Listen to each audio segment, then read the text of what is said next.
කොහොමද ලස්සන ළමයි ඔයාලට ඔයාලා හැමෝම හොදින් කියලා හිතනවා පෑනිතන්ටම මේ මගේ ෆර්ස්ට් YouTube long video එක මම අද කතා කරන්නේ ජපාන් යන්න ආසාවෙන් ඉන්න ඔයාලට කරන්න තියෙන ජපාන් එක්සෑම් ගැන කතා කරන්න. එහෙනම් වැඩි කතා නැතුව අපි යන් වීඩියෝ එකට. ඉතින් මේ වීඩියෝ එක බලන්නේ මගේ channel එකට අලුත් යාළුවෙක් නම් මාව subscribe කරන්න අමතක කරන්න එපා. යාළුවනේ මම කිව්වා නේද මම ජපාන් එක්සෑම් එක ගැන වීඩියෝ එකක් කරන්නම් කියලා. අද මම මේ වීඩියෝ එක කරන්නේ ජපාන් එක්සෑම් එකට self study කරන යාළුවන්ට. ඇත්තටම යාළුවනේ හැමෝම කියනව ජපාන් වගේ එක්සෑම් එකකට රෙඩි වෙන්න ක්ලාස් එකකට යන්නම ඕනේ කියලා. ඒක බොරු වැඩක්.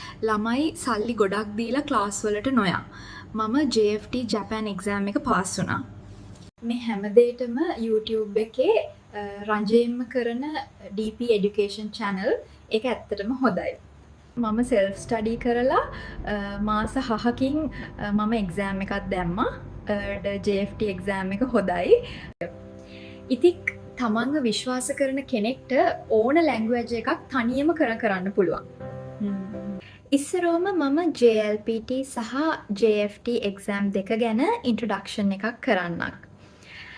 JFT එක්සෑම් එක දීලා තියෙන්නේ SSW වීසා එක සඳහා රැකියාවලට යන අයට.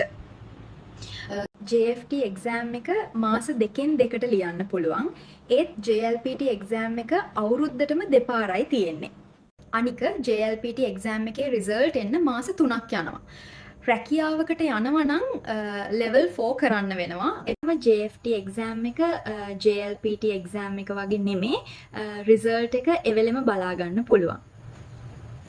නමුත් ඔයාලා ස්ටුඩන්ට් වීසා යනවා නම් JLPT level 5 හොදටම ඇති. හරි, දැන් අපි කතා කරමු JLPT N5 වලට සහ JFT එක්සෑම් එකට තනියම රෙඩි වෙන්නේ කොහොමද කියලා. මම ඉස්සරෝම කළේ පොතක් අරගෙන JLPT level 4 සහ JFT එකට අදාළ වචන ඔක්කොම මම පොතක් අරන් ලිව්වා. JLPT N5 එකට අදාළ වචන ඔක්කොම Google එකේ search කරාම PDF තියෙනවා. සහ මින්නෝ නිහොංගෝ පොතේ වචන ගොඩක් වටිනවා. ඊට පස්සේ JFT එක්සෑම් එකට තියෙනවා ඉරඩෝරි book 3ක්. ඒ book 3ේම වචනත් පාඩම් කරගත්තා. ඉරඩෝරි book 3 රෙකෝඩ් සමග download කරගන්න පුළුවන්. මම පොත් 3 download කරගන්න ඕනේ. link එක description එකේ දාලා තියෙනවා. ඊට පස්සේ මම DP Education YouTube channel එකේ ජපාන් වීඩියෝ ඔක්කොම බලලා grammar kanji සහ info එකට අදාළ ඔක්කොම ඉගෙන ගත්තා. ඒ සෙන්සේ මාරම දක්ෂයි. ඒ වීඩියෝ ඔක්කොම බැලුවම ඔක්කොම තේරෙනවා. ඊට පස්සේ මං ඉරඩෝරි book කරන YouTube channel එකක් හොයාගත්තා. ඉතින් ඒ channel එකෙත් ඉරඩෝරි book සහ ඒ book වලට අදාළ grammar ඔක්කොම complete කරනවා. JLPT N4 වලට වගේම JFT එකටත් kanji තියෙනවා. හැබැයි දෙකේම kanji එකතුව 450ක් වගේ. kanjit මම ලියලා පාඩම් කරේද. ඒ අතරතුර මං ඉරඩෝරි listening audio ටික පොත්වල dialogue බලාගෙන ඇහුවා. JLPT N4 එකට මම listening ඇහුවේ YouTube එකේ Shinkansen audio ටික.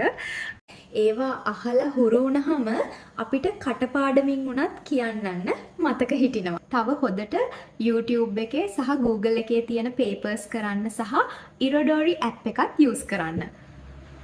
ඒ වගේම මම grammar වලත් short note ගැහුවා. මට එහෙම ලේසි වගේම තේරුම් ගන්නත් ලේසි යාළුවනේ. මගේ note ඕන කෙනෙක් ඉන්නවා නම් මගේ FB page එකට message එකක් දාන්න. මම දෙන්නම් සහ ඔන්න ඔක්කොගෙම link දෙන්නම් මං දැන්. ඉතින් යාළුවනේ එහෙම තමයි මම පාඩම් කළේ. මම self study කරලා JFT exam එක ලකුණු 230කින් පාස් වුණා යාළුවනේ. ඔයාලා තනියම උත්සාහ කරලා බලන්න.